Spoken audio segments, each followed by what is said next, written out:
muchas gracias principalmente a los panelistas del día de hoy, Mario Cimoli y Miguel Hakim, quienes generosamente aceptaron esta invitación de Aspen Institute México para reunirse el día de hoy a platicar sobre las perspectivas de la economía en América Latina.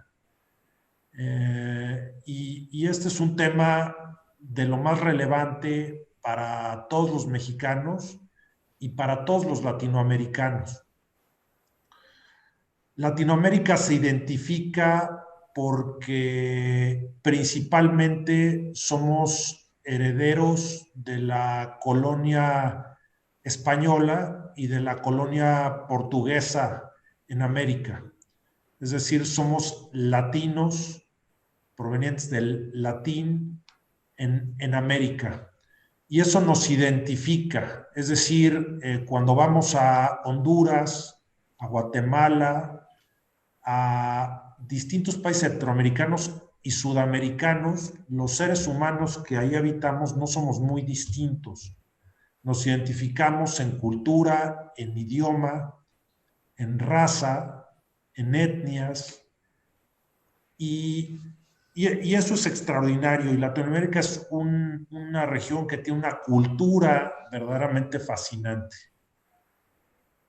La pregunta es, ¿en dónde estamos económicamente y hacia dónde vamos?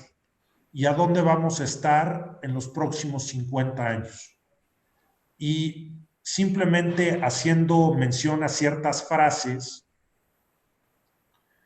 de distintos expertos en la materia, hay algunos que han dicho que para 2050 México debería de ser una de las potencias económicas a nivel mundial.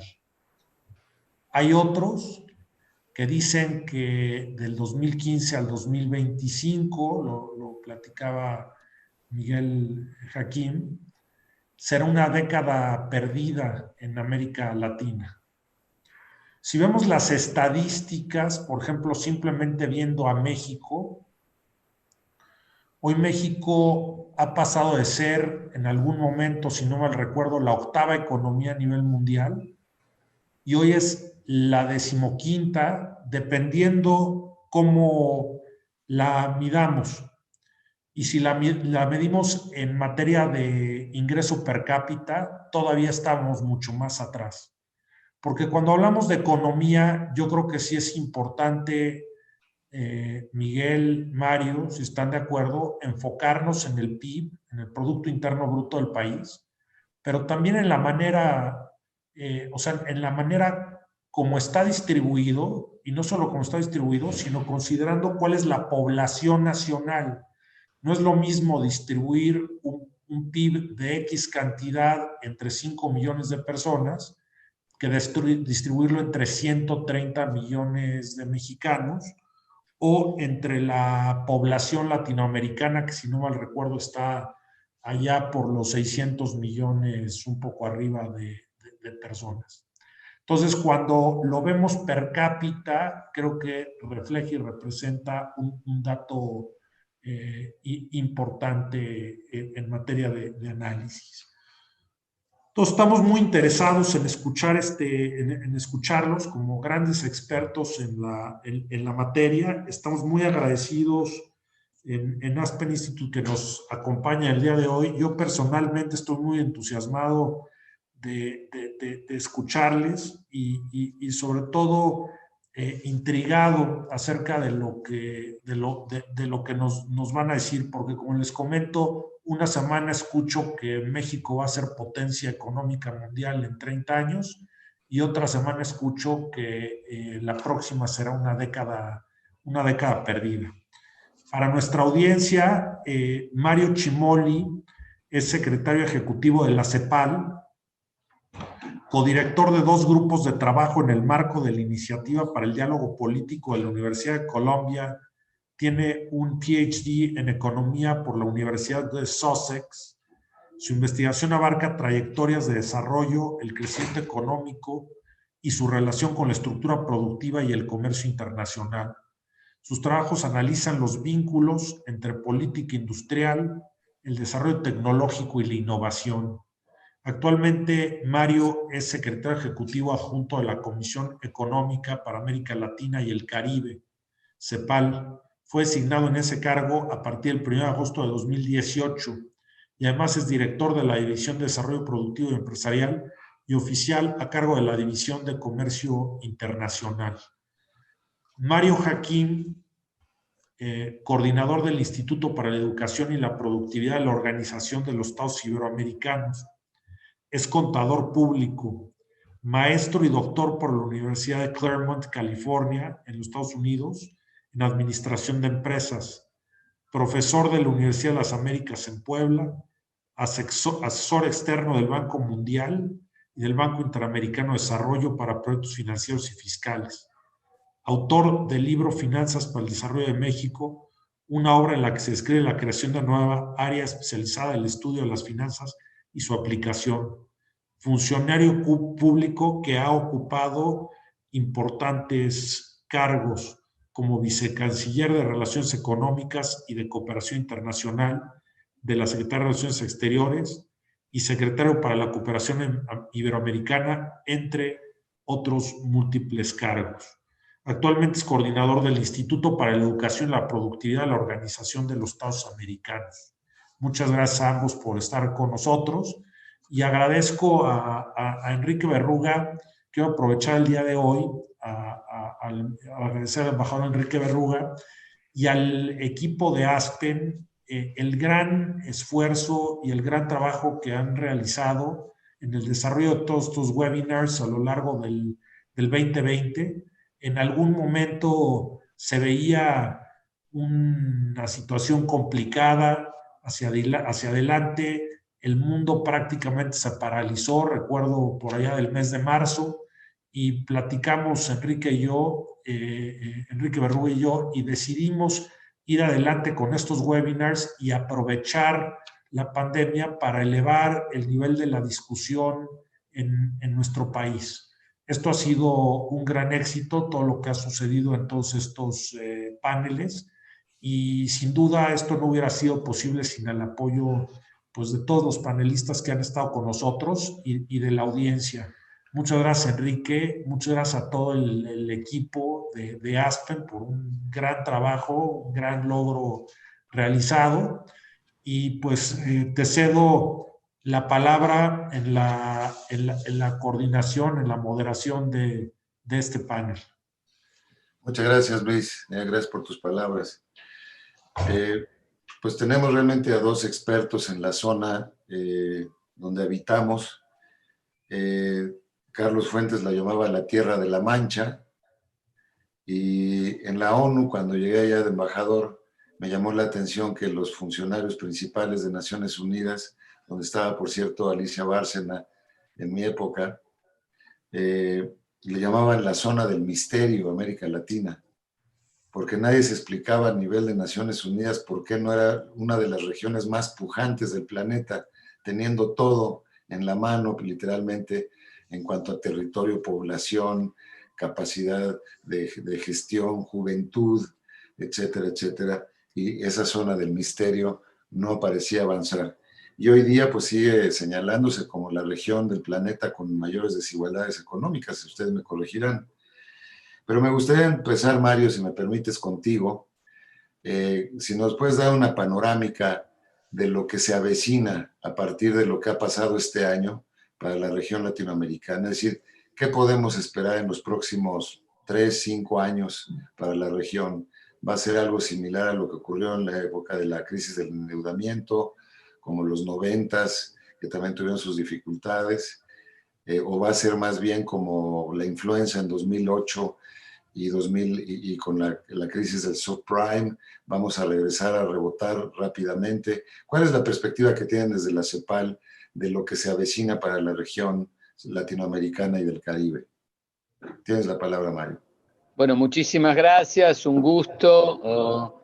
Miguel, todos, Luis Gerardo, Enrique, gracias, un cariño de parte de Alicia, que no pudo estar.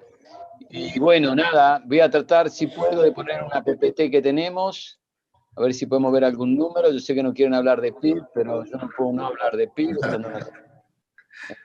Al contrario, mucho hablar de PIB, así que vamos a ver si se puede ver algo y cómo lo presentamos. Yo diría que estos son los números. Y me gustaría que vean, porque lo más importante es comprender que lo que nos está pasando en un shock muy potente, generado por esta crisis de este año, la región venía en una condición muy compleja y con tasa de crecimiento, como todos reconocemos, si dijimos en la preconversación, que no son elevadas. Miren el gráfico de la tasa de crecimiento de América Latina y se darán cuenta que si uno después sigue haciendo el filtro ese, con una tasa que va muy a la baja. Pero a partir del 2010, pero el ciclo que tenemos después se van a transformar en un tema estructural. Lo más importante, lo interesante de esto es que obviamente tasas de entre -9 y -8 a nivel regional. Nosotros ahora el 16 de diciembre lanzamos las nuevas estimas. Hay una corrección del -9, probablemente vamos a llegar a un número un poco menor, pero igualmente es un impacto muy fuerte. Un estructural de un proceso de este tipo. Miren el gráfico que tienen ahí también, tasa de crecimiento y volatilidad del crecimiento.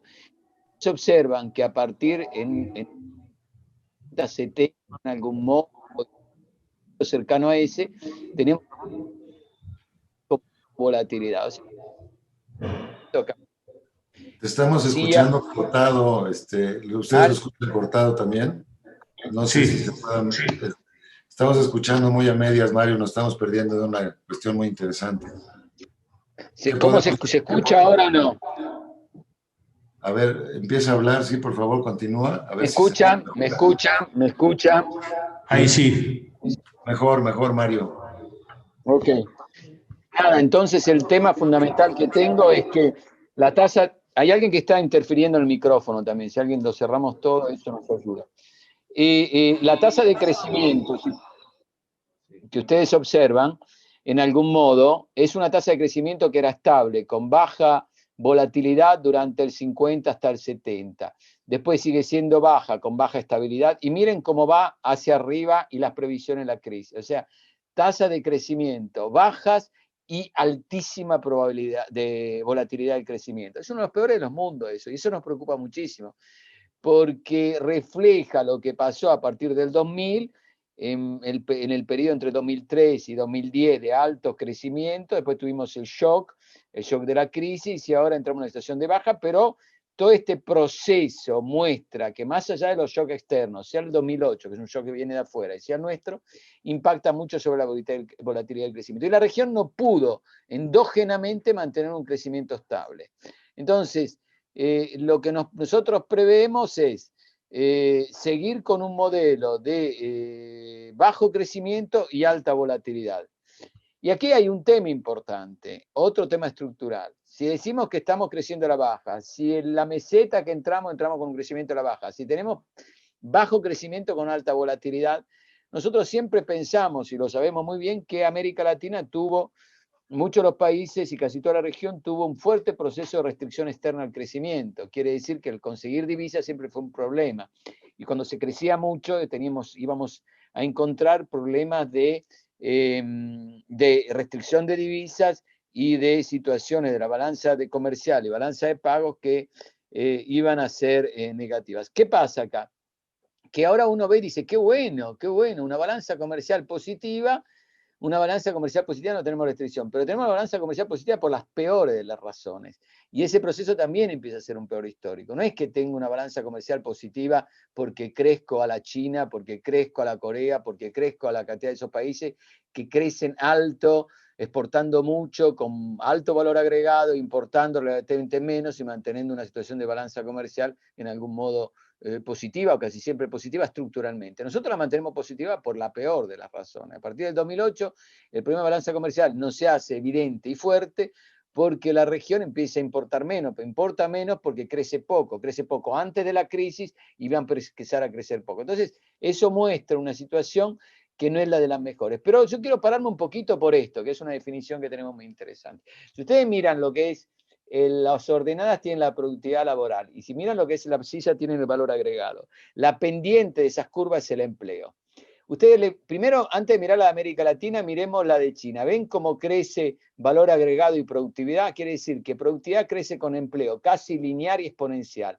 Y miren lo que pasa en Estados Unidos, pero si les muestro la de Corea es lo mismo. Casi todas las economías crecieron en empleo y productividad a un ritmo muy alto. ¿Y qué le pasa a nuestra región? ¿Y qué le va a pasar a nuestra región? ¿Y qué shock va a tener nuestra región? Si ustedes observan América Latina, muestra un pattern completamente distinto. Esto es muy importante cuando uno habla de crecimiento y desarrollo. ¿Qué tipo de crecimiento? Uno esperaría que tengamos un crecimiento donde crece la productividad y crece el empleo. Eso sería lo mejor, eso es desarrollo en algún modo. A eso uno lo puede después hacer sustentable, con innovación, pero son dos procesos importantes. Si uno observa lo que está pasando en la región, observa claramente que se está envolviendo en sí misma, es lo que nosotros llamamos un proceso de paz dependen que nos llevó a una situación compleja de histéresis donde la región está anclada en algo donde ni crece ni la productividad ni empleo. ¿Y qué esperamos de esta crisis?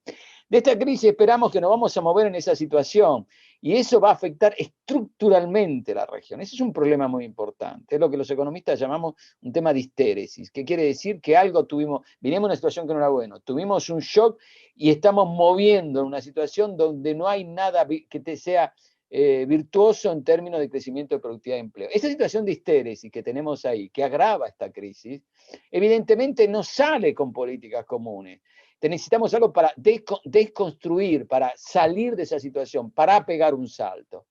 Y eso es evidente un problema de repensar a las políticas. Porque si no salgo de esa situación, el tema que me puede pasar a nivel regional es que voy a seguir, quizás retomo un crecimiento, pero retomo un crecimiento con una productividad que aumenta en algunos sectores, con una productividad total de la economía a la baja, con un sector informal que es un ancla porque se expande el sector informal, baja la productividad de la economía y de ahí no salgo fácilmente. O sea, podría hasta crecer un poco con generación de desempleo, con poca productividad agregada. Este es uno de los temas fundamentales a nivel regional. Es un shock que es muy grande. Miren lo que pasa acá. Si uno observa, y ahí ve la estructura completamente distinta, pasando de la primera que tenía antes, que quiero que quede muy claro esto, porque todos buscamos esa fase, ese proceso virtuoso, que no existe, o que por lo menos no se da, y que nos pega una crisis de este tipo.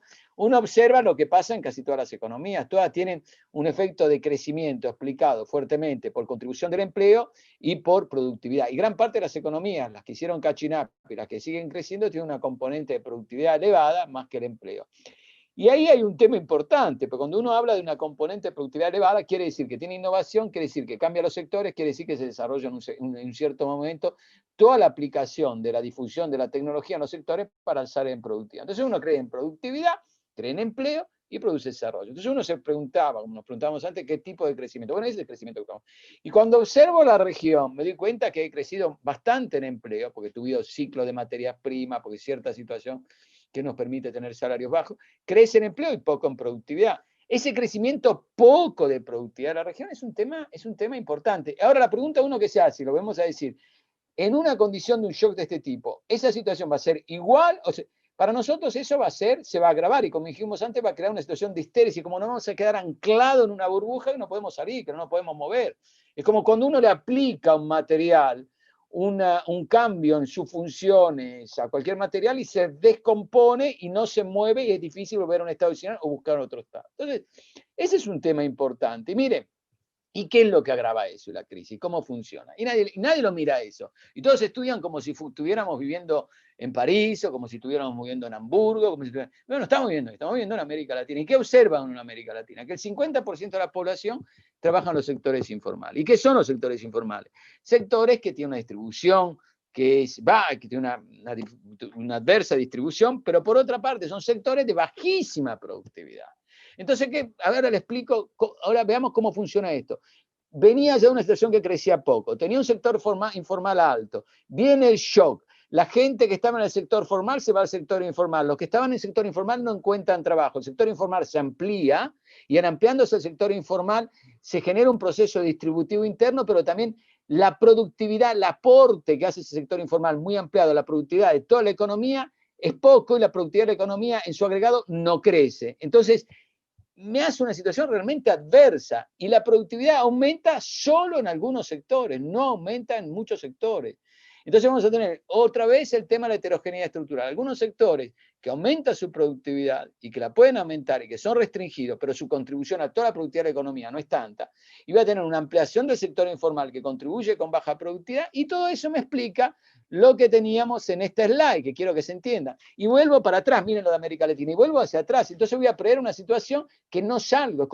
Es como ya no venía bien, ven en el shock y como que me lleva a mi modelo poco virtuoso a quedarse anclado donde está. Ahora, salir de una situación de ese tipo no es una situación ni inmediata ni fácil, y proponer las mismas políticas no lo es. Y esto, los análisis que estamos haciendo nosotros también tienen un impacto muy fuerte sobre los procesos distributivos. El sector informal una vez era un colchón del formal, pero ahora te golpea el informal, va al informal, del informal van a la tasa de desempleo que aumenta, pero no mucho porque la gente ya no busca trabajo.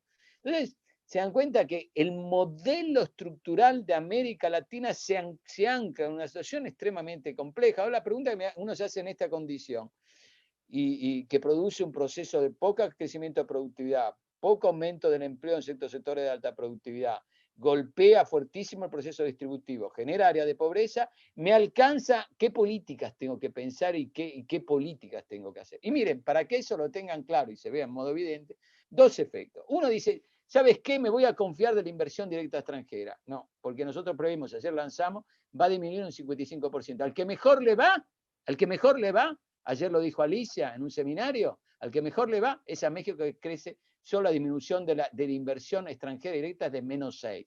¿Por qué? Por el mercado que tiene con Estados Unidos. ¿Por qué? Por proceso fuerte de reshoring. Pero casi toda la región le golpea. Y a esta llegada o poca llegada de inversión directa extranjera, la inversión interna es difícil, el mercado informal aumenta. Y ahí viene el análisis. Es como década perdida. La década perdida, muchachos, ya está. O sea, voy a volver a un ingreso per cápita que va a ser el ingreso per cápita del 2010.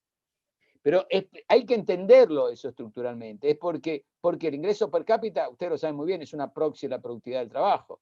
Si es una proxy de la productividad del trabajo de la economía y la productividad me aumenta en algunos sectores y después me aumenta el sector informal, es obvio que nosotros vamos a volver atrás a una situación de ese tipo. Y aquí viene el tema del debate.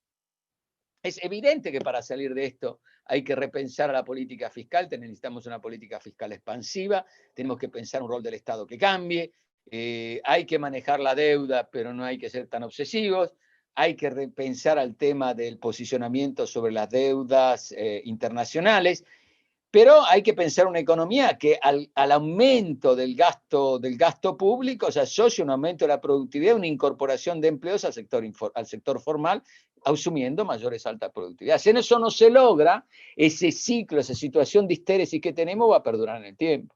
Entonces, ¿qué se hace para eso? Bueno, esto no se puede hacer en la perspectiva de la CEPAL sin repensar un gasto social que modifique las capacidades, que destruya eso que nosotros llamamos la ineficiencia, la desigualdad. ¿Se acuerdan cuando pocos economistas se preocupaban a la desigualdad, ¿no? Decían, la desigualdad es un resultado de un mercado. Supuesto una situación de equilibrio en un mercado, pero el welfare me puede producir que tenga la mitad de la población pobres y la mitad rica, pero es una situación de welfare óptimo. Bueno, nos dimos cuenta, los economistas, y nos damos cuenta en esta crisis, que la condición de igualdad, la condición de igualdad no es un outcome del modelo, tiene que repensarse como una situación antes del modelo, como una situación premodelo, como una situación de precondición. Y cuando tengo desigualdad a la base del modelo, tengo alta ineficiencia en el modelo. Porque si tengo desigualdad, tengo poca gente formada. Si tengo desigualdad, tengo fuerte capacidad de crear empresas. Si tengo desigualdad, esto no. Entonces, el aumento que esperamos y llegar a posiciones de economías virtuosas en donde aumenta la productividad y el gasto social, eso no se logra ni solo aumentando el gasto social, que es una condición necesaria, pero se logra también reformando la política industrial, la política productiva y destruyendo esas barras que tenemos en eficiencia de la desigualdad. El proceso que vamos a encontrar es un proceso muy complejo. La preocupación nuestra es que todos están razonando. Ya hay muchas instituciones, no voy a citar el nombre, que ya dicen, bueno, ahora, ¿sabe qué? Usted piense ahora cómo va a ajustar el gasto que hizo durante la pandemia. ¿Sabe qué? Usted está aumentando deuda, piense lo que va a hacer. ¿Sabe qué? Cree las condiciones para tener una reforma estructural que permita aumentar la productividad y esto y lo otro. Bueno, eso hay que repensarlo mucho más fino, porque lo que nos mostró el modelo con esta pandemia es que las condiciones estructurales de la región se reforzaron y que están entrando en una situación de histeria, o sea que es difícil salir de ahí si no hay un fuerte cambio en la política económica. Esto es que no requiere, como dicen muchos, solo más Estado, pero requiere mucho más sector privado, requiere mucha más alianza con el sector privado. Esto no se va a lograr si no se crean los incentivos para invertir, pero también si no se crean los incentivos para modificar una fuerte ineficiencia en la desigualdad que tenemos. Entonces, cerrando, vamos a perder 10 años, eso ya nosotros lo dijimos, y de 2020, en términos de producto per cápita, eso va a ser así, no hay tutía. Y es difícil, aunque si van a mejorar un poquito las tasas de crecimiento, que la recuperación, si llega en el 2024-2025, vamos a bailar en una pata, así que eso queda claro. El problema, pero, son las condiciones estructurales. Si no se salta esas condiciones estructurales, si no se entiende cómo afrontar eso, si no produce un shock para salir de ahí, va a ser muy difícil salir de ahí. Ahora, eso requiere no solo un shock porque uno aplica, también repensar al modelo. El problema es que si nosotros vamos a dejar usar la receta de la emergencia por un periodo, después vamos a volver a la misma receta sobre desarrollo, a la misma receta sobre crecimiento que teníamos antes de esta situación, bueno, vamos a reproducir una condición estructural que no va por buen camino. Muchísimas gracias y un gusto realmente estar con todos ustedes.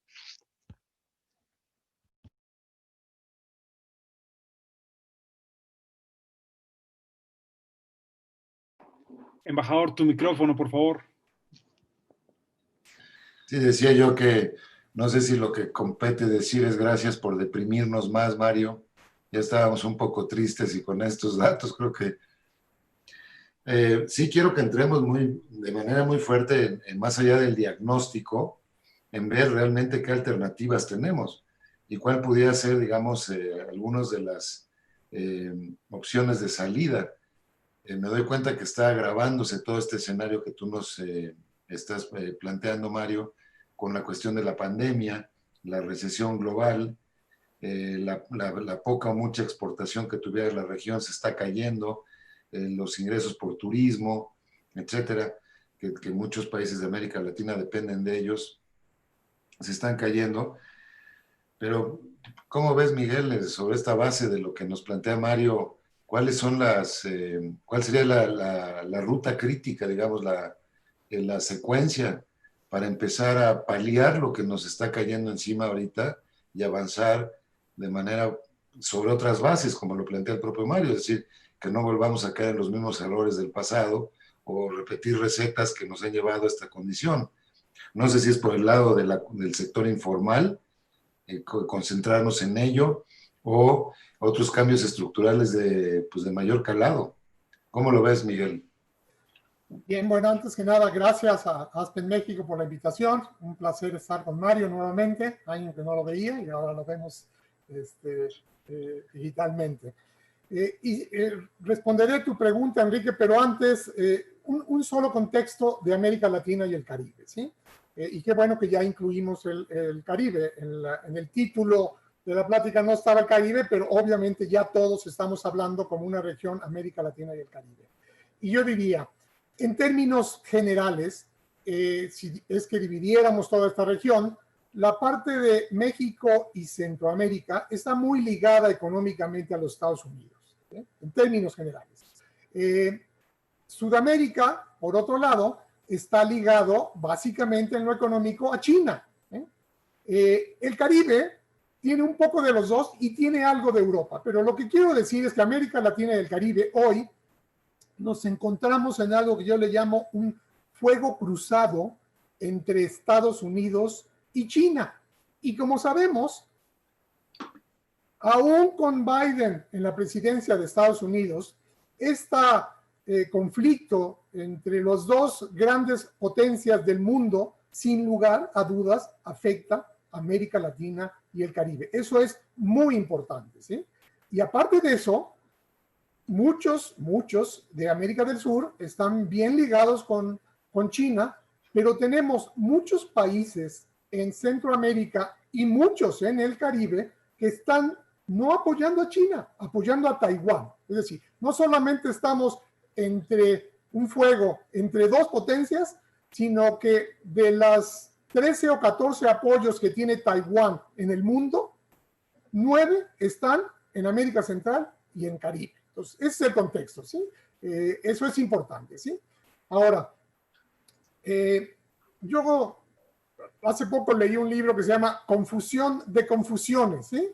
Es un libro escrito por un español en el siglo XVII que habla de los mercados financieros, pero quiero aplicar esto de confusión de confusiones. Yo respeto mucho a los organismos internacionales, pero cuando se trata de agregar el Producto Interno Bruto, nos tratan, parecería ser, de confundir. Pongo un ejemplo, ¿sí? Mario ya dio cuál sería el crecimiento el decrecimiento de América Latina este año, dijo 9.1, ¿sí? Si yo uso los datos del Fondo Monetario Internacional de la OECD, siempre van Fondo Monetario y OECD por un lado y Naciones Unidas y Banco Mundial por el otro, ¿sí? Bueno, pues me dan resultados distintos porque la forma en que agregan el Producto Interno Bruto es distinto. Unos utilizan la paridad del poder de compra, esto lo hace el Fondo Monetario Internacional de la OECD, y la CEPAL y el Banco Mundial utilizan los tipos de cambio. Entonces, no nos confundamos. Por ejemplo, yo los datos que uso son los del Fondo Monetario Internacional. Y el Fondo Monetario nos dice que este año vamos a terminar con una disminución de la actividad económica de 4.4%. 4.4%. Y que el próximo, en el 2021, vamos a recuperar y vamos a acabar un poquito arriba. Vamos a crecer en el 2021, de acuerdo al Fondo Monetario, el 5.2%. Y quiero decirles que América Latina y el Caribe, de todas las regiones, es la que está en el último lugar, ¿sí? América Latina y el Caribe va a tener un decrecimiento de 8.1%. Mala noticia, último lugar, 8.1%. Y otra mala noticia, el mundo se va a recuperar, al menos en el agregado, en un año, pues América Latina en el 2021 solamente va a crecer el 3.6%.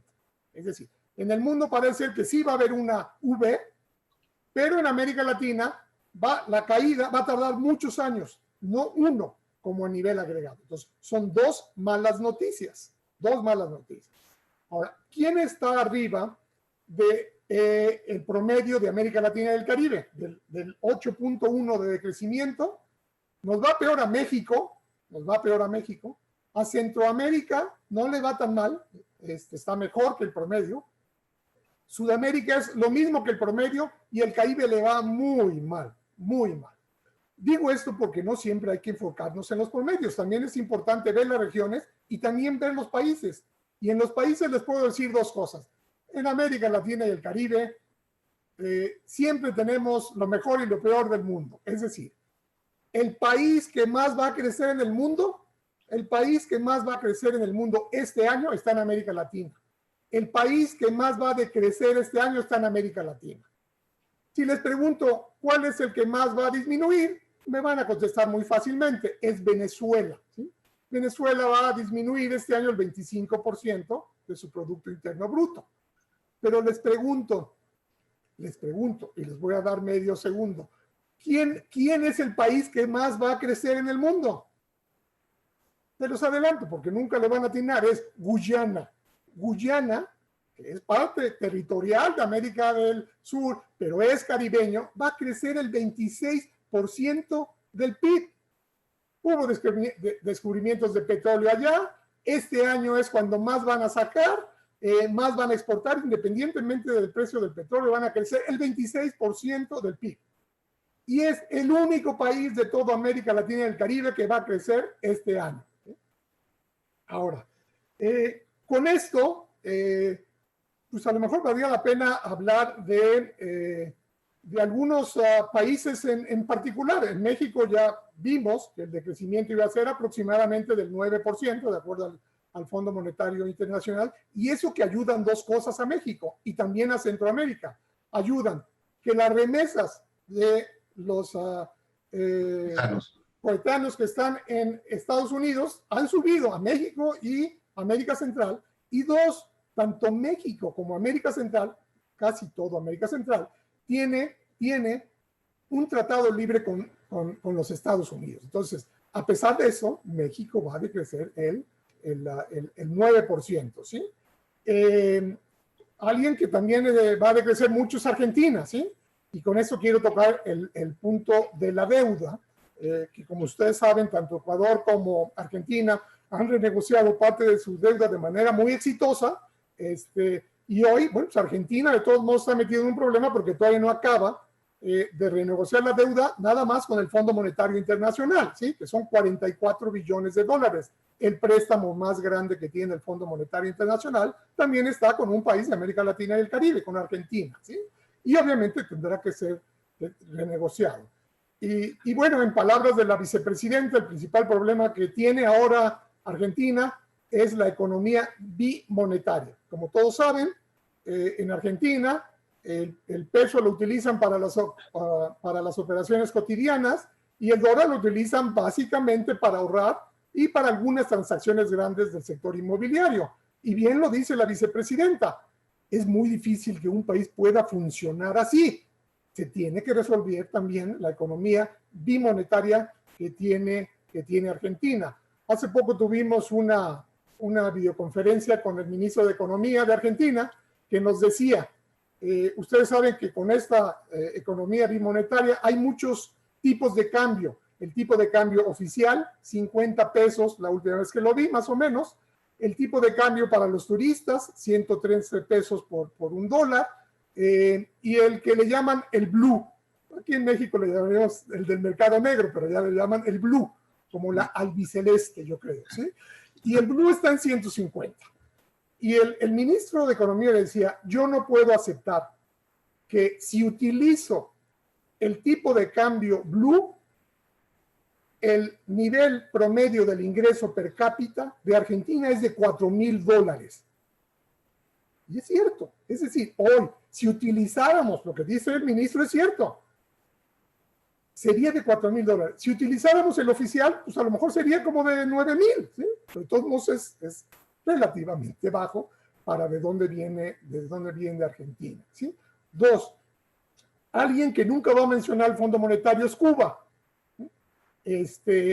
La CEPAL sí incluye a Cuba. O sea, Cuba no es miembro del Fondo Monetario, pero sí está en las Naciones Unidas y va a decrecer cerca del 8%. Si alguien quiere datos de Cuba, obviamente hay que recurrir, en este caso, a la CEPAL y no a datos del Fondo Monetario Internacional que no existen. Y diría, en el Caribe depende en su gran mayoría del turismo. Hay 3 países que tienen materias primas que exportan, ya lo mencioné, uno es Guyana, el otro es Trinidad y Tobago, el otro es Surinam, pero básicamente depende del turismo. Entonces está yendo muy, muy mal. Trato de contestar tu pregunta para no andar más, tendré oportunidad de seguir hablando, pero te diría, Mario Cimoli ya nos dejó claro una de las respuestas. Uno de los graves problemas de América Latina y el Caribe es su baja productividad total de los factores. Es decir, hemos hecho más capital en la economía, más mano de obra, pero somos muy ineficientes. La productividad la podemos decir como una medida de la ineficiencia de América Latina. Lo mismo pasa en México. En los últimos 20 y tantos años, no solamente tenemos tasas de crecimiento positivas en la productividad, es negativo. Es decir, en México tenemos medidas de ineficiencia, ¿sí? Pues coincido con Mario en que uno de los grandes problemas de América Latina, en México también, es la baja productividad, porque en el largo plazo el incremento del ingreso viene básicamente de la productividad. Y es un tema de capacitación, de educación, de cuál es Ahí voy. Pero raíz. Y hay que agregar uno más. Los economistas les gusta mucho medir, y lo hacen muy bien, la productividad total de los factores, de la productividad laboral, la productividad del capital, pero hay muchos que no nos gusta tanto medir la productividad como una diferencia, sino en niveles. Y en niveles utilizamos mucho lo que un premio Nobel de Economía, Douglas Norton, habla de las instituciones. Las instituciones son las reglas del juego en cada economía, que tienen que ver con cosas formales e informales, cosas culturales, cosas formales, la Constitución, muchos otros. Entonces, yo nomás agregaría lo que dice Mario, es cierto, tenemos un problema de productividad en América Latina, pero también tenemos un problema grave de sus instituciones. entendida como las reglas del juego, que es distinto de los jugadores. Los jugadores son los actores económicos y las instituciones son las reglas con las cuales estos actores interactúan dentro de la economía. Mario, si tuvieras una varita mágica o un deseo, el genio de la botella te concediera un deseo, ¿cuál sería el punto de América Latina en general que cambiarías primero? Para empezar un proceso virtuoso, tanto en lo que decía Miguel ahora como en la parte estructural que tú nos expusiste con tanta claridad al inicio. A ¿Por ver, dónde el empezamos? tema es el siguiente. Nosotros lo que hay que pensar es cómo hacer decolar el modelo. Y un modelo de este tipo no se hace decolar si no hay políticas que nos permitan, por ejemplo, tener una base productiva que en algún modo diversifique mucho más, genere empleo con relativamente alta productividad, un sistema de pyme con mayor productividad. Y para lograr eso hay que repensar en algún modo a lo que está viniendo, que tiene un mundo que está cambiando en lo que es la producción, las cadenas y otro tipo de cosas. Lo que quiero decir es, si uno no piensa en un contexto a reactivar aquella parte de la economía que genera valor agregado y productividad, y tiene una componente muy importante o casi toda en el sector privado, bueno, no va a generar de pegar un salto. ¿Esto qué quiere decir? Que cualquier política social del Estado necesita una activación de este tipo. Pero ¿cómo se hace eso? ¿Cómo se imagina eso? Bueno, primero hay que jugarse algunos sectores, no todos los sectores son iguales. Uno hablaba de la energía renovable en el reporte que hicimos nosotros, Inversiones Directas, es un sector que se está difundiendo a nivel regional muy fuertemente. ¿Cómo se generan cadenas en torno a ese sector? Eso es una solución. Segundo, ¿cómo hago que en las plataformas digitales las pymes puedan vender y comprar a nivel local y a nivel regional? Eso se logra con una cierta regulación en las plataformas digitales. Tercero, ¿cómo hago que el sector informal pueda estar empleado en algunos sectores clave, pero genere empresarialidad por su parte? Y eso también requiere skill y una cosa de ese tipo. Todo eso requiere una articulación de los ministerios, requiere una política industrial, tecnológica, de generación de empresa transversal. El problema es que la repercusión de los modelos que tenemos de gobierno sobre esto le dan poca jerarquía a ese tema. Y entonces cuando uno va a hacer esto necesita una integralidad de políticas y una salida que le permita hacer eso. El tema es que si no se eligen algunos sectores, no se repiensa cómo está cambiando el mundo productivo, tecnológico, es difícil salir de esto.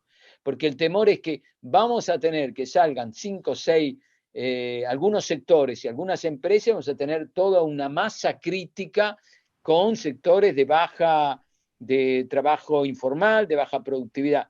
Y no es un problema, esto no se necesita medirlo. Esto no requiere medir. Uno sale a la calle y lo ve. A ver si les queda claro. Uno lo ve. Y uno va a ver después de esta crisis que eso se va a expandir. No lo midan, lo vean. Y si no lo ven y no se dicen que si esa persona la tengo activada en una actividad de ese tipo, a baja productividad, en la economía va a tener un impacto. Yo puedo redistribuir lo que quiero, pero no puedo redistribuir lo que no tengo. Eso es un tema importante. Entonces hay que repensar a eso. No se trata de medida. Porque si toma cualquier economista que lo mide, lo puede medir como lo quiera, como lo haga, está bien, perfecto. Pero uno lo ve, que eso va a ser lo más afectado. Entonces, el tema es hay que salir con políticas de ese tipo. Ahí lo que se busca y lo que es crucial desde nuestro punto de vista es que se requiere que se piensen a sectores, a políticas, una política integral. Por ejemplo, el tema digital. El tema digital, tú dices, ¿cuánto importante es el digital? Bueno, chocolate por la noticia. El tema digital nuestro, para que tenga un impacto, no requiere solo acceder a aquella parte de la población que no accede, o hacer que en la familia más pobre se requiere una banda de ancha que le permita hacer teletrabajo. Eso ya lo dijimos 20 veces. El problema es cómo hago que lo digital sea también un driver para que la gente cree empleo, cree trabajo y este tipo de cosas. Si solo le voy a dar el digital para que se conecte a Facebook y no genere empresas, sí, lo puede hacer un tema de libertad individual, perfecto, pero hay que hacer ese salto. Ahora, la preocupación es que si yo sigo pensando a un Ministerio de Hacienda que esté empaquetado, a un Ministro de Industria que no dialogue con el Ministro de Hacienda, a una política de TIC que no incierte todo esto, la temor nuestro es que la heterogeneidad de esas políticas te van a llevar a reforzar el modelo que está saliendo de esta crisis. Ese es el punto. Porque ¿cómo van a salir de esta situación Taiwán, Corea y China? Van a salir con mayor productividad, mayor ingreso de trabajo. ¿Cómo vamos a salir nosotros? Con menor productividad agregada, algunos sectores de punta y una fuerte informalidad. Ahora, esa es la condición estructural de la región. Si uno no la piensa así, no construye política. ¿Por qué a México le va distinto? Bien lo dijo Miguel. A México lo ve distinto porque está anclado en la cadena productiva de Estados Unidos y el sector manufacturero le permite hacer todo ese tipo de cosas. Y ahora, con todo lo que es la nueva política de presión hacia China, le permitió, y las inversiones que vienen, no es que México bajó solo un -6 las inversiones directas, es extranjera, también lo hizo por la condición global, bien como lo dijo Miguel, pero ¿qué necesita toda la otra parte de América Latina? ¿Y qué necesita también México? Quizás México necesite una mayor expansión del mercado interno, quizás los países tienen que pensar al mercado interno, quizás tienen que hacer un poco de generación de capabilities. Todos los países grandes, y con esto cierro, Europa, China, Estados Unidos, todos están haciendo en un modo quote dan quote. Yo sé que les va a molestar esta frase, pero se las digo igual para divertirnos un poco. Están haciendo todo import sustitution. Europa va a ser import sustitution en todo lo que es sectores de tecnología de la salud, todo. Estados Unidos quiere hacer lo mismo. China ya lo hizo toda una vida, lo va a seguir haciendo, lo va a hacer Corea, y Japón le paga a sus empresas para que vuelvan a su territorio. Ahora, en un contexto de ese tipo, ¿cómo razona América Latina? Porque nos quedamos anclados al debate viejo. Ese es el punto. No digo que esa es la solución, pero digo que está cambiando el contexto y hay que pensar a esa base productiva. Cierro con otro sector. El sector farma, el sector de salud. México tenía un montón de capabilities. Era famoso México por las capabilities que tenía. Muchas las desarmó, muchas las desconstruyó y hoy nos dimos cuenta que eran importantes. Entonces, ¿cómo hago para reconstruir eso? Si no tengo esa base, voy a tener siempre sentado un problema, un modelo desigual, con baja productividad agregada y con poca inserción de alta productividad de los trabajos más importantes. Ese es el punto. Pero nada, yo creo que hay que repensarlo. No hay receta mágica en esto, pero hay que repensarlo, hay que construir la política.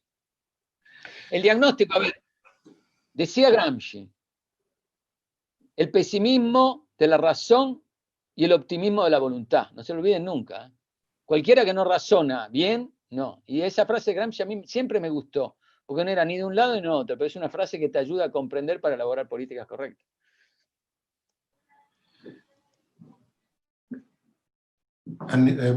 Hace rato mencionabas, Miguel, de la inserción de la región latinoamericana y el Caribe con diferentes partes del mundo. Pero yo me quedo preguntando también, ¿no hay algo que podemos hacer intrarregional? También, Mario, si quieres entrar en este debate, pero a nivel intrarregional no podemos generar ciertas, dinámicas que nos permitan también crecer por los méritos regionales y no nada más por la vinculación con China o con Estados Unidos o con Europa.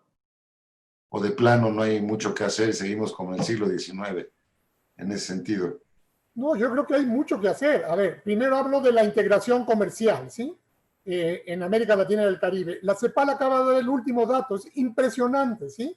Solamente el 13% de todo el comercio lo hacemos entre nosotros. El 13% venía del 21% en años anteriores, ¿sí? Venía del 21%, ahora el 13%. Entonces, en cuanto a integración comercial, vamos, pero prácticamente no tenemos integración comercial, ¿sí? Y integración de infraestructura. Bueno, pues yo antes presumía mucho de la carretera panamericana, está ahora en muy malas condiciones y todavía no hemos logrado quitar el tapón del Darién, entonces pues, tampoco hay una integración de infraestructura. No hay infraestructura comercial, no hay una red de infraestructuras. La más importante para mí, ¿sí? La integración política. Desde que hay países independientes en América Latina, siempre se ha hablado de una integración política, ¿sí? Nunca la hemos logrado.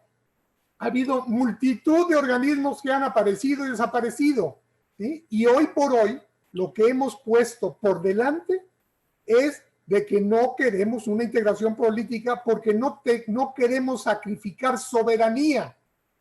Y ese problema, el que no estemos integrados, aunque deberíamos de estarlo, nos hace navegar solos, uno por uno, en el mundo. Y según yo, los únicos que actualmente pueden navegar solo en el mundo se llaman Estados Unidos y Canadá. Si América Latina y el Caribe no navega de manera conjunta, no vamos a pesar. Oye, Mario, inevitablemente, bueno, pues ya muy buena respuesta, Miguel, perdón, muchas gracias. Creo que los datos son elocuentes, vamos en reversa, exactamente, lejos de tener puertos mucho más eficientes para conectarnos, un sistema aeronáutico mucho mejor integrado, lo que hablabas de carreteras, etcétera, pues vamos en sentido contrario, esperando a ver si nos llega el maná desde Beijing o desde Washington, a ver desde dónde.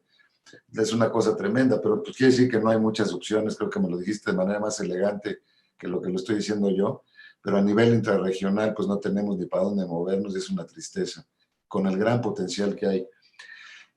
Mario, inevitablemente te tenemos que preguntar de cómo se ve a México desde la CEPAL, el rumbo que lleva en nuestro país, cómo están viendo, qué perspectivas están ustedes avisorando desde cómo se ha manejado la pandemia, la situación de contracción económica, también por el lado, digamos, virtuoso, la cuestión de la renegociación del Tratado de Libre Comercio, pero ¿cuál es la valoración que tienen desde la CEPAL de por dónde va México, dónde estamos más débiles, dónde estamos más fuertes? ¿Podrías hacer un balance, por favor? Sí, a ver, voy a partir de los datos de ayer que dimos de inversión directa extranjera, que fueron unos datos muy potentes. Ante una caída en algún modo fuerte la inversión directa extranjera, México es el país que menos lo golpea a nivel regional. Imagínense que estamos hablando de un Perú que va a menos 70 y un México que va a menos 6, un Chile que va a menos 33. Ahora, en eso está todo un proceso de integración económica con los mercados del norte, eso es fundamental. Nosotros citamos ahí el caso de muchas empresas que de China, Taiwán, van a invertir en México. Ese modelo de integración es un modelo que en algún modo también sobre el empleo produce resultados importantes. De hecho, ciertos sectores, ciertas cadenas productivas que también nos informamos, como Boeing y otro tipo de cosas, siguen trabajando directamente con Estados Unidos con una fuerte integración. Por otra parte, el lanzamiento del presidente del nuevo plan de inversión pública con parte del empresariado nos parece una cosa importante. Ahora, si uno suma todo esto, sabiendo que también hay condiciones de cómo golpeó la pandemia, cómo se manejaron ciertas cosas, no existe la perfección de ningún país como lo manejó. Hoy en Chile, para contarles a ustedes, nosotros que estamos en los barrios más altos, Las Condes, Vitacura, hoy se vuelve a medio cerrar Las Condes, Vitacura de nuevo. Entonces quiere decir que el problema es difícil manejarlo. Y yo que vengo también del parte del norte de Italia, con una productividad de Véneto, Lombardía, ustedes se acuerdan lo que pasó ahí. Entonces, lo que quiero decir, esto tampoco es... Entonces, México está en una condición que hay que aprovecharla también con un pedacito del mercado interno, que eso es importante, y un proceso integrativo más fuerte. Entonces, digamos, si a esto se suma quizás un espacio fiscal que pueda haber México, porque la verdad que hizo ahorro fiscal muy importante, y si a eso se suma, yo lo voy a leer en positivo, si a eso se suma un proyecto de inversión pública, a eso se suma una subida a Estados Unidos, con políticas activas se podría crear una situación, al menos respecto a la región, más positiva. Eso es lo que está pasando, porque la condición de la región tampoco es bailar en una pata, muchachos. Lo de Brasil, que fue el que más gastó. Brasil es el que menos va a impactar en términos de crecimiento. Nosotros estamos estimando un menos 5, o sea, Brasil desde el punto de vista del impacto. Pero Brasil tuvo un gasto fiscal muy grande, fue el más keynesiano de todo, o sea, expandió. Pero Brasil es lo que es Brasil, 200 millones de personas, una economía. México de 100 millones, en su dimensión también puede manejar variables de este tipo. Entonces, el gasto ayuda, la situación si se maneja ayuda, así que habría que pensarlo en ese momento. O sea, quizás a lo del mercado interno y a la infraestructura podría jugar un papel muy importante. Pero también el gasto va a ser un tema muy complicado porque la contracción económica hace que haya una captación fiscal también más reducida. Sí, pero México tiene una condición también fiscal desde el punto de vista, no está tan mal respecto a la media de todos los países regionales, que puede también entrar puede obtener condiciones quizás mejores de muchos otros países. Los únicos que pueden tener condiciones buenas son México para nosotros. Mira, si Perú acaba de emitir bonos a 100 años, entonces yo pienso que México tiene condiciones importantes para manejar esto. Así que hagamos de los puntos que duelen una situación virtuosa para poder salir de esto. Yo creo que las condiciones en algún modo para nosotros están. Ahora, el otro tema, quiero retomarlo de Joaquín, y México ahí puede jugar un papel importante, es que uno de los impactos más grandes de esta crisis es la regionalización de las economías. El bloque de Asia, el bloque de Europa y el bloque por ahora conformado Estados Unidos, Canadá y México, y parte de Centroamérica.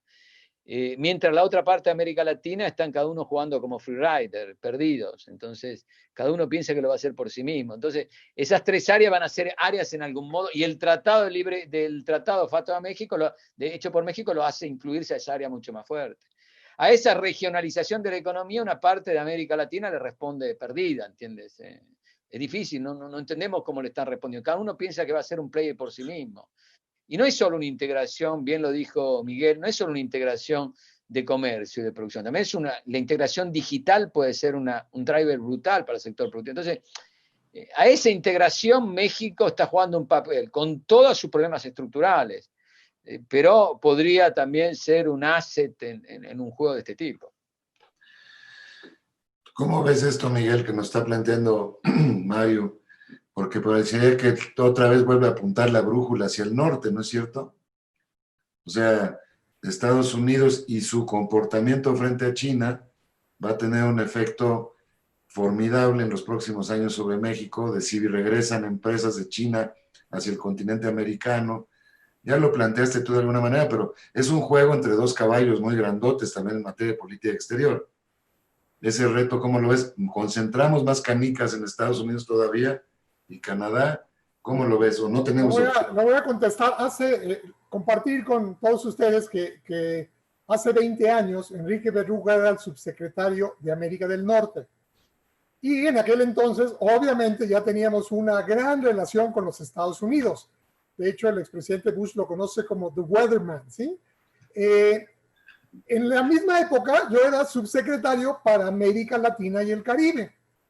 Y recuerdo que siempre iba en muchas reuniones hemisféricas, iba yo con el presidente Fox y le decía, presidente, todavía tenemos citas con 4 países sudamericanos y centroamericanos. Y me decía, ay, Miguel, ya estoy muy cansado, entre Canadá y los Estados Unidos, ya no, cancélalas, ¿sí? Entonces, bueno, con eso lo único que quiero decir es de que desde 1994, estamos muy unidos a los Estados Unidos. El 80% de casi todo depende de lo económico de los Estados Unidos. No ha cambiado, es decir, cambiamos de presidente, cambiamos de partidos, pero esto sigue así. Yo creo que sin lugar a dudas, es la estrategia correcta. En lo que tú estás mencionando, entre las dos potencias mundiales, nosotros ya elegimos, y elegimos hace mucho tiempo. Lo importante es que ahora tenemos que sacarle jugo a esto. Y obviamente yo no me quiero meter en política, pero para bien o para mal, la relación entre el presidente Trump y el presidente Andrés Manuel López Obrador era de respeto, ¿sí? Pero ahora, con todo lo que está sucediendo, pues no sabemos cuál va a ser la relación del presidente de México con el nuevo presidente Biden de los Estados Unidos. Entonces, de alguna forma, es muy importante que pronto se recomponga todo esto para poder seguir jugando con todas las herramientas que tenemos con este. Eso no quiere decir que no veamos hacia abajo, ¿sí? Es decir, acuérdense, y Enrique lo sabe, los brasileños desde 1994, un poquito después, dijeron, México ya no es parte de América Latina, México ya es norteamericano. Y Enrique Berruga y todos sus amigos diplomáticos me hacían notas de que quería decir, Miguel, lo que tienes que decir como subsecretario para América Latina y del Caribe es lo siguiente, ¿sí? Geográficamente, México está en Norteamérica y puedes decir que la línea divisoria es Puebla, desde donde les estoy hablando el día de hoy, ¿sí? Sin embargo, en el fondo, en el alma, somos latinoamericanos. Y lo decía mucho yo, me tenía que reír internamente, pero sin lugar a dudas, compartimos historia, cultura con América Latina, pero no le quiero dar la razón, pero parte de lo que decían los brasileños tienen razón, ¿sí? Ahora, sin lugar a dudas, yo que fui subsecretario de esa zona, siempre decía que siempre pasaban cosas, era la más divertida, pero es muy importante los países vecinos de México, es decir, Guatemala, Belice, Cuba, Honduras, son muy importantes también para México. Pero los diplomáticos de México hoy siguen pensando distinto de los brasileños, lo cual está bien, pero siguen pensando, al menos esta administración, de que lo más importante es Estados Unidos y segundo, los círculos concéntricos. Hoy por hoy, México está cooperando con Centroamérica. Yo hubiera querido tener 60 millones de dólares para compartir en cooperación con Centroamérica. Tuve 0, ¿sí? Así sea para Sembrando Vida, así sea para los programas sociales del presidente, pero hoy por hoy México está cooperando con Centroamérica. Y nada más menciono un tema más de cómo veo a la región América Latina y el Caribe en el contexto mundial de los organismos internacionales y las grandes potencias. Yo la defino como el jamón, América Latina y el Caribe es el jamón entre dos panes. Y les pongo 2 ejemplos. La asistencia oficial para el desarrollo la dan 29 donantes que están en la OSD, se lo dan a los países pobres. ¿Cuántos países pobres tenemos en América Latina y el Caribe? 1, Haití. Tenemos 6 países ricos, y entonces somos, en términos generales, de clase media. 1. En épocas de crisis no recibimos ayuda oficial al desarrollo. Los créditos, la mayoría, los más rápidos, vean lo que está haciendo el Fondo Monetario, se van obviamente de los ricos a los pobres. Entonces quedamos metidos en el sándwich. Por eso digo que América Latina es un sándwich necesario, pero en épocas de crisis parecería ser que, dado que está compuesta de países de ingresos medios, no recibe ni los créditos, hay excepciones, ni la cooperación necesaria. Sí. Luis, no sé si quieras intervenir en estos momentos, es la 1 de la tarde.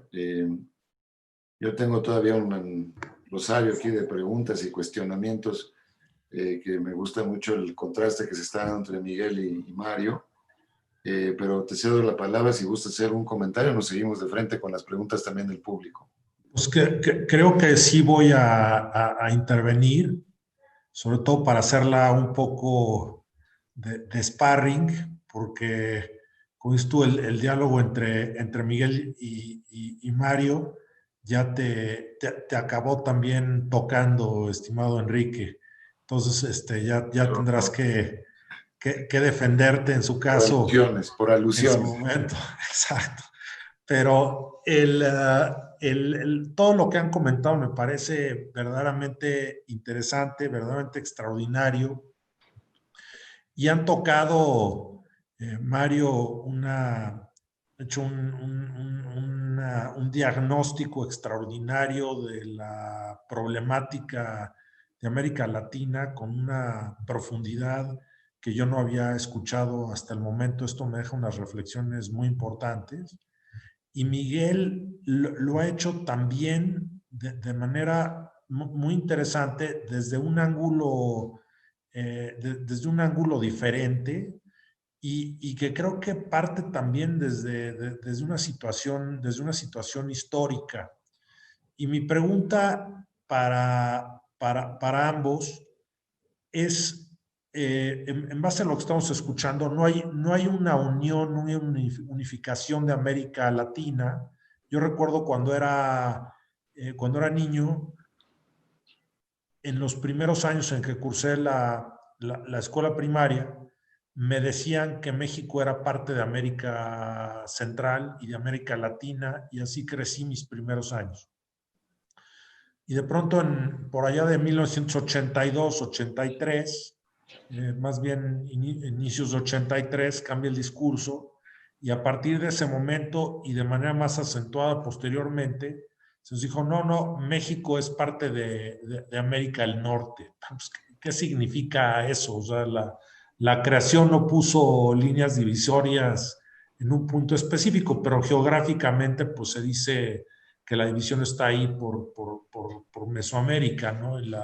y se divide por ahí, por donde decías, Miguel, de Puebla hacia abajo, es América Central. Digo, no sé qué quiera decir eso. La realidad es que México culturalmente sin duda se identifica muchísimo más con América Latina, pero también ¿qué pasa con toda esta población que hoy en Estados Unidos es hispana y que ya es una población sumamente importante? Entonces, yendo a lo concreto, México, América Latina, desde sus orígenes, muy fuerte en agricultura, muy fuerte en minería, fuerte en recursos naturales, se dedicó a ver hacia afuera, porque además así lo vieron las personas que o sea, el momento en que fuimos colonizados. Siempre hemos visto cómo extraer estos recursos y exportarlos. Y en algún momento funcionó y fue un gran empuje para las economías latinoamericanas, en aquellos momentos la Nueva España y las colonias sudamericanas. Pero eso ya no está, o sea, eso ya está quedando atrás. Latinoamérica está perdiendo importancia y se está hablando de fusionar pues, no solo de fusionar, sino de empezar a pensar como Latinoamérica. Pero pensando que hoy Estados Unidos tiene también una gran población americana, ¿cómo se connota Latinoamérica a Estados Unidos, que tiene ya toda esa población hispana? Y la pregunta es si la solución en este momento es regionalizar otra vez América Latina, es decir, no nos funcionó ser parte del norte, otra vez considerémonos Latinoamérica y pensemos como una región. ¿Es eso lo que debemos de hacer o debemos de pensar de otra manera? O sea, es decir, nos tenemos que regionalizar, es decir, cómo enfrentamos a los de afuera otra vez, pero otra vez viéndonos como afuera adentro, o tenemos que de alguna manera potenciar el mercado interno y ver cómo nos vinculamos, pero no solamente como una región, sino también cómo nos vinculamos no solamente con Latinoamérica, sino con todo el mundo hispano, y el mundo hispano es mucho más grande que la región. Pues creo que esta va muy dirigida a Miguel Jaquín, que hace rato provocó esta cuestión de si somos latinoamericanos, somos norteamericanos. A mí se me pareció bastante aburrida la discusión en México, porque era como decir, ¿qué prefieres, tener nada más el brazo derecho o el brazo izquierdo? No, pues me gusta tener los dos. Me parece que es una gran ventaja comparativa ser latinoamericanos, tener esta gran tradición latina y al mismo tiempo estar insertos en la región de América del Norte. Me parece que es el mejor de los dos mundos. No ser tan aburridos como los gringos, ni tan desparpajados como los de otros lados. Pero bueno, tú nos dirás, esa pregunta de Luis va creo que muy dirigida a ti, Miguel. Sí, pero a ver, Enrique, tendrías que estar de acuerdo conmigo que hay juegos, hay situaciones en las cuales tienes que decidir entre dos jugadores, Estados Unidos o América Latina, ¿sí? Y hay veces en que puedes jugar con los dos. Pues, dependiendo de cada una de las situaciones que enfrenta México, pues obviamente hay un balance entre los dos, pero hoy por hoy estamos integrados económicamente con los Estados Unidos. Pero bueno, trato de contestarle a Luis Gerardo. Uno, a ver, América Latina y el Caribe ya está le llamo yo subregionalizada. Pongo el caso de América Central.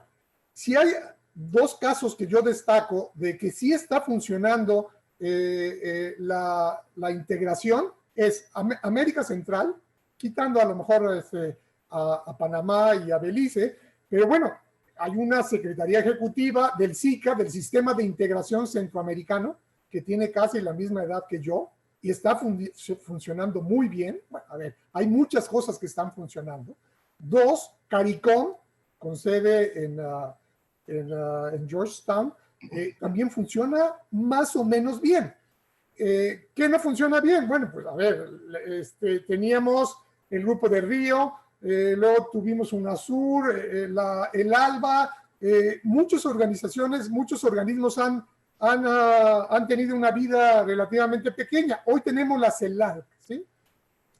Y aunque están ahí los 33 países de América Latina y el Caribe, pues digo, yo puedo decir, es mi punto de vista, que no todos están de acuerdo en participar cada vez que alguien tiene la Secretaría Pro Tempore. Hoy la tiene México y está tratando de hacer algunas cosas, pero les puedo asegurar que Brasil no participa en todo esto y cada vez que puede, de alguna forma convence a algunos vecinos a que tampoco sigan algunos de los proyectos porque no les conviene. Entonces, uno, cuando yo hablo de que no hay una integración, me refiero a los 33, pero sí puedo decir que en Centroamérica hay una subintegración y en el Caribe hay otra, el CARICOM, ¿sí?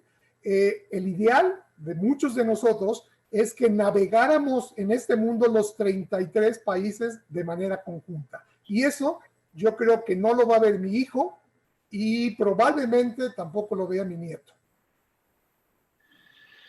Ha habido casos de éxito como la relación comercial entre México y Chile, por ejemplo, que es de las más antiguas de toda la zona. Creo que ha sido un caso de éxito, de complementariedad bastante interesante. Mario, aquí te quiero pasar algunas de las preguntas que nos están llegando del público. Hay una que tiene que ver con lo que hablabas de inversión extranjera en México, que la inversión extranjera hacia México no ha sido tan perjudicada con la crisis como en otros países de la región. Yo lo veo que es más bien inversión estadounidense en México, más que casi extranjera, es prácticamente toda de Estados Unidos. Y entra el tema este de Constellation Brands, que una compañía de cerveza que se instaló y que se eliminó. Si el ambiente de inversión en México sigue siendo propicio con ese tipo de medidas o no, es una de las preguntas que hay. Miren, el dato es que hay de una vez la ligo con una crisis aquí. ¿Alguna opinión sobre el crecimiento del autoritarismo populista en la región? Eso es un juicio de valor en la pregunta, pero te la dejo ahí como está. Bueno, a ver, el tema es el siguiente.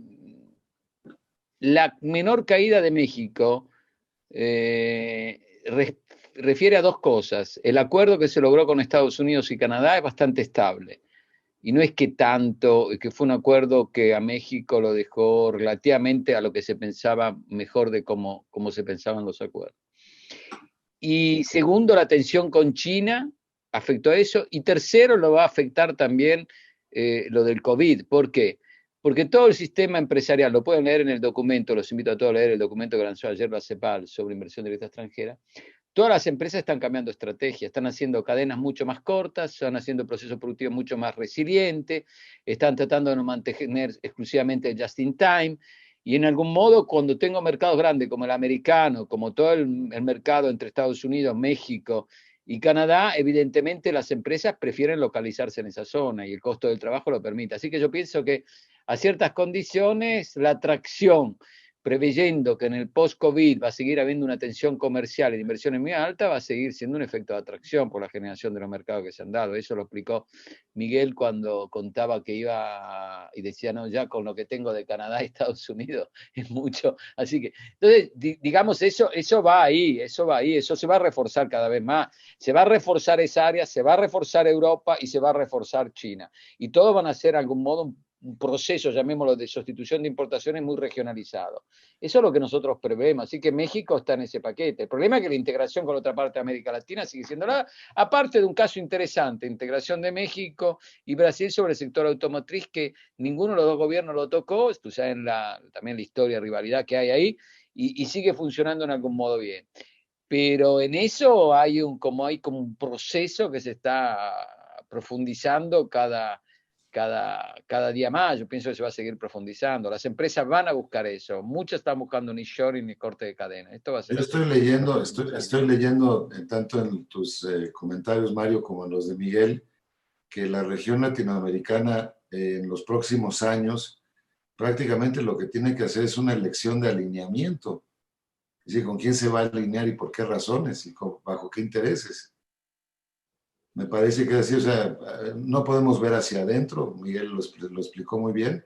No sé si tú coincidas con eso, Mario, de que es poco el margen de lo que podemos hacer intra-latinoamericanamente. El margen es mucho. Lo que pasa es que cada uno, o sea, que cada uno piensa que como jugador solo lo va a lograr. Hay economías grandes que piensan que lo logran, incluso economía de mercado más chico y export-led como es Chile, que piensa que lo logran, pero los mercados regionales, un proceso de regionalización permitiría a la región moverse completamente en otro sentido. Por ejemplo, la pregunta que me hago yo, todo el tema digital, ¿no? Todo el tema de protección de datos, todo el tema de plataformas digitales, todo el tema de nudos y redes de conexión regional. ¿Por qué no se hace? ¿Por qué no? Si tú tienes una pyme que quiere exportar de Perú a Chile, es imposible. Y quieres hacer e-commerce, es imposible. Primero, porque no sabes si llega. Segundo, porque los bancos no te dan garantía. Tercero, porque subes el producto del avión, no sabes. Entonces, y te das cuenta que nosotros estamos. Entonces, y tercio, porque no tenés la misma regla de protección de datos y no tenés el mismo enforcement por la protección de datos. Entonces, ¿cómo generar los mercados hoy que son digitales? No sé si me entienden. Entonces, si la gente no, si el que hace policy, si nosotros no pensamos, y eso lo presiona a construir mercado en este tipo, ¿verdad? Y por ejemplo, a pegar Centroamérica, México y a los mercados del norte, eso sería importante también construir todo un tema de integración digital que en algún modo funciona en Centroamérica, pero reforzarlo cada día más. Entonces, te das cuenta que hoy quizás no pasa por el comercio, pasa por lo digital, pero si lo digital no se ve con una política de integración, yo también estoy cerrando oportunidades a la mía. Por ejemplo, el 80% del empleo lo tenés en pyme, ¿ok? En América Latina. Ahora, una pyme que no le da al mercado y quiere ampliar y quiere hacer tecnología, exporta de Chile a Argentina. ¿Cómo hace llegar el producto de Chile a Argentina? Olvídate, Catalina, olvídate. Porque llega o lo manda por un amigo esto, pero si lo tengo que comprar, tengo que garantizar un crédito, tengo que garantizar un banco que me dé, tengo que garantizar que el dato es protegido y sea bilateral, te das cuenta que eso no estamos funcionando. Si no se construyen los mercados así, ¿cómo hacemos? Eso es construcción de mercados. Lo conseguimos más fácil por Amazon, pasando por Nueva York. Es como te acordás cuando estaba Internet, que tú mandabas un general, este chiste no puedo mandar, un general de muchos países latinoamericanos le mandaba el orden al capitán ataque en el sur del país, por ejemplo. Y cuando le mandaba el orden, le mandaba por Internet. Iba primero a Miami, iba a Estados Unidos, bajaba y le iba al capitán y para que atacara. Entonces, nuestras redes no... o sea, lo que quiero decir es que estamos más integrados. Entonces, tenemos que repensar un modelo mucho más de geometría variable en esa integración. Y bien lo que dijo Miguel, cierta integración no va, pero hay mercados que podrían funcionar. O sea, la integración también es un proceso de geometría variable, como llama la CEPAL, que no necesariamente tiene que ser todo igual y todo homogéneo, pero hay que repensarlo. También los países tenemos que repensar a que las empresas encuentren mercados, si no, ¿cómo hacemos? Si yo quiero lanzar una pyme, a ver, si tengo una pyme, uno está trabajando bien, tengo un mercado informal, la gente no absorbe, quiero vender, las plataformas digitales no me dan espacio, quiero vender al exterior, no tengo el e-commerce. Y después digo, tengo mucha pyme, tengo mucha gente trabajando en pobreza en la pyme. Bueno, pero si no le abro los mercados, ¿qué hago?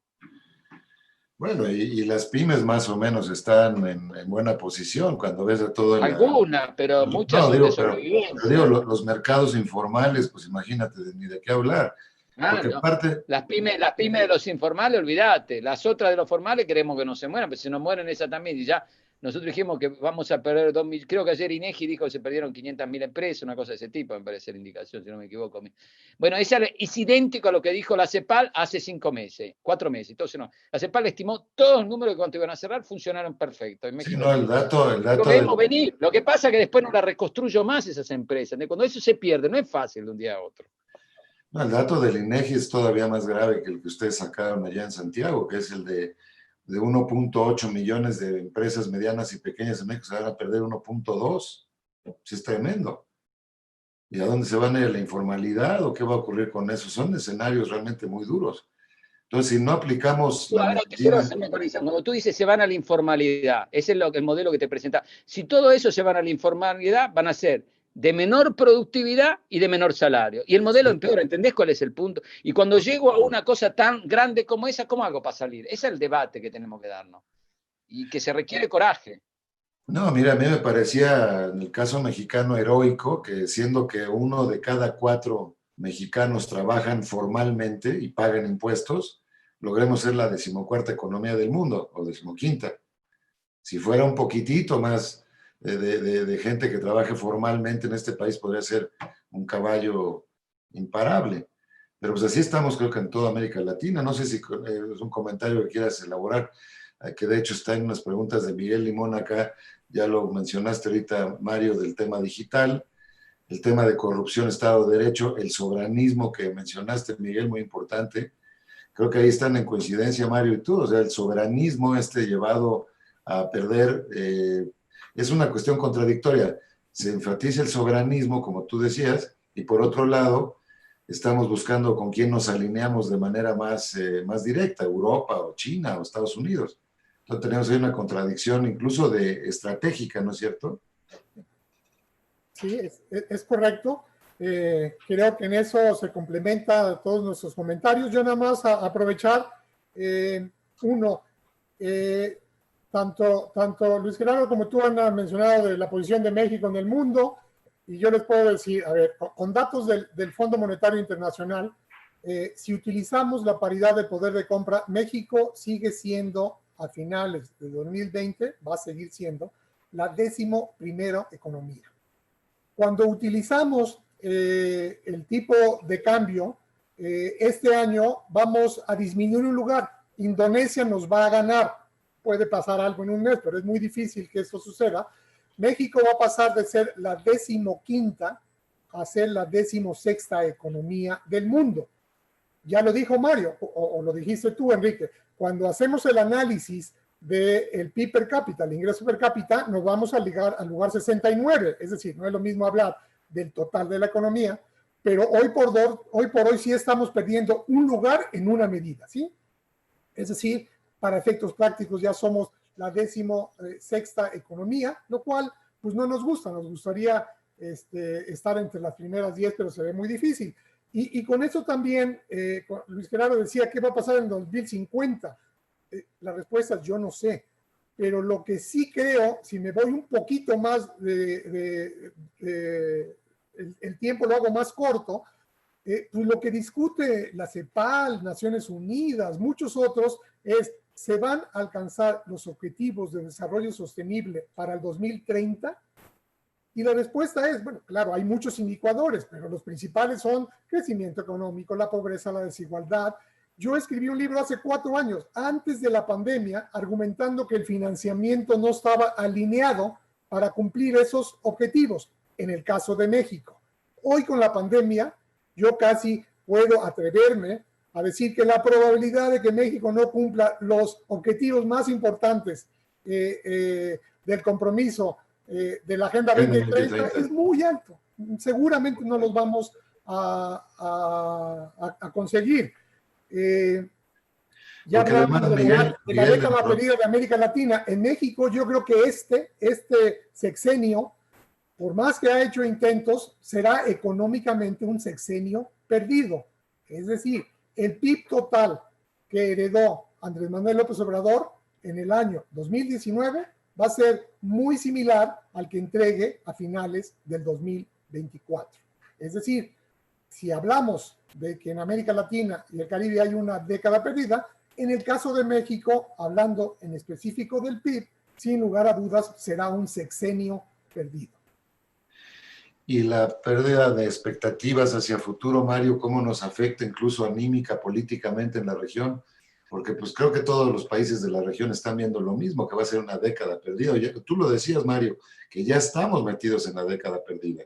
Vamos, no sé si a un tercio o a la mitad de la década perdida, pero pues es tremendo para sobre todo las generaciones más jóvenes no poder ver hacia adelante, es decir, que van a tener sí, el tema también de la clase media, esto va a golpear mucho la clase media. Y cuando se golpean las clases medias, como se va a golpear, los temas de tensiones políticas van a ser muy fuertes. Eso es una cosa que se va a dar, hay un descontento social en mucha área de la América Latina, o sea, la situación no es de lo mejor y de lo mejor, que quede claro. Así que yo me preocuparía a repensar el modelo, a tener cosas constructivas y a repensarlo en modo distinto. Esa fue nuestra presentación, nuestra idea con Alicia. Hay que repensar la igualdad, pero una igualdad que pueda partir con productividad, con crecimiento. Esos son los temas que hay que darle. Es fácil decirlo, hablemos entre temas como calzón equidad, es fácil decirlo, pero hay que ponerse a hacer algo, si no volver a lo mismo de antes, esto, sí, los jóvenes ni hablemos, y los mercados que llegan ni hablemos, y la clase media va a estar golpeada, ¿entendés? Eso va a ser. La clase media está golpeada en Europa, que tiene un colchón más alto. Estamos por terminar, pero me gustaría, y me encanta que esté Luis aquí en la transmisión, porque sería muy bueno hacer, si estás de acuerdo, Mario, Miguel, hacer una especie como de, pues lo que es mucho el Aspen, ¿no? Un club de pensamiento, pero también buscando que aterrice. Yo lo digo a veces un poco de broma, de que esto no es think y tank. Tiene que ser no un think tank, sino think y también tank, que tenga un aterrizaje en la realidad. Y ahorita que estás planteando cambio de modelo, etcétera, me parece que planteado así puede resultar un poco etéreo. Habría quizá que aterrizar ciertas cosas, decir, por aquí se puede empezar a mover el balón, o vamos a buscar que la secuencia de acciones sea tal y tal. Creo que no hay tiempo que perder, pues realmente, y además hay poco que perder si no intentamos nada. O sea, si no intentamos nada, pues estamos simplemente ya navegando al garete por el mar y no sé dónde vas a parar. Pero me gustaría mucho que pudiéramos establecer, Mario, si tú estás de acuerdo, sé que Alicia, además, siendo tan buena amiga, siendo mexicana, va a tener interés en este tipo de cosas, de que hagamos una caja de resonancia, un cónclave que nos permita que ciertas ideas aterrizadas puedan ir llegando a los niveles de toma de decisiones, sea en la iniciativa privada de la región, sea en los gobiernos de la región, sea en los organismos regionales, incluyendo el SICA y otros. No sé si les parezca, Mario, que pudiéramos hacer algo así y que La CEPAL está on board, así que adelante, le comunicas a Alicia y estamos, y podemos divertirnos, seguramente con Miguel y con todos ustedes. On board, sí, nos interesa mucho. hacer un clubcito regional realmente de forward thinking, o como le quieran decir, ir pensando realmente cómo podemos no simplemente quedarnos en las tribunas observando lo que ocurre, sino meternos muy a fondo y decir, bueno, aquí sí hay que poner la pata dura, como dicen en el fútbol, y empezar a trabajar ciertas políticas, ciertos mensajes que también comprenda y adopte las sociedades de nuestra región. Yo sí creo que hay un potencial muy grande a nivel intrarregional y hay que empezar a moverlo. A lo mejor simplemente con políticas contracíclicas en materia de infraestructura podemos darle la vuelta bastante a este marcador. La parte de la dotación de recursos naturales y de la relación entre seres humanos y dotación de tierra es la mejor del mundo todavía. Es realmente un área de expansión que puede serle muy benéfica al planeta Tierra. O sea, si en América Latina hacemos las cosas bien, pero hay que empezar por algún lado y me parece que pues quizá empieza por la cabeza. Si empezamos a hacer este tipo de cosas, me gustaría mucho, es el último que hacemos este año, este webinar, Mario, pues tener esta asociación con la CEPAL para ver por dónde nos movemos. Y Miguel, tú que conoces a tantas mentes brillantes en esto, eres además amigo de Aspen, pues sumarte a esta cruzada en la que realmente no tenemos nada que perder más que perder, así que perder parte de la década perdida, ¿no? En el sentido más positivo, ¿verdad? No sé qué opines, Luis. Desde ya, estamos on board. Te lo agradezco mucho, Mario, de veras. Y gracias a ustedes por la invitación, muchos cariños, Luis, Enrique, Miguel, la verdad que muchas gracias. Muchas gracias por la participación, por su entusiasmo. Me quedo preocupado por nuestro director ejecutivo, que lo veo consternado y más preocupado que cuando empezó esta charla. Yo me voy también más preocupado, me voy consternado de lo que estamos viviendo y quiero cerrar simplemente con dos temas. Uno, haciendo una alusión a uno de mis autores favoritos, que es Antonio de Saint-Exupéry, en El Principito, que habla que un objetivo sin plan es un mero deseo. Y en cuanto a lo que estamos viviendo, yo no veo ni un objetivo ni un plan que permita que Latinoamérica y que la economía mexicana pueda recuperarse y alcanzar una posición que le permita incrementar no solamente su Producto Interno Bruto, sino también su ingreso per cápita.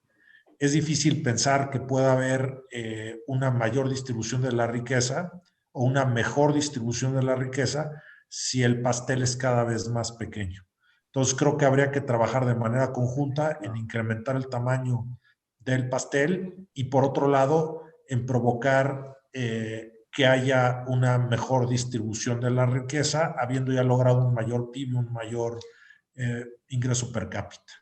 Y simplemente para cerrar, pues agradecerles nuevamente, agradecerte, Miguel, agradecerle a Mario y pues por supuesto su propuesta de seguir participando a través de la CEPAL. Muchas gracias, Mario, y gracias a nuestra audiencia. Gracias, extraordinario evento. A la próxima. Muchas gracias, Mario. Muchas gracias, Miguel. A la próxima. Gracias. Un abrazo grande por allá.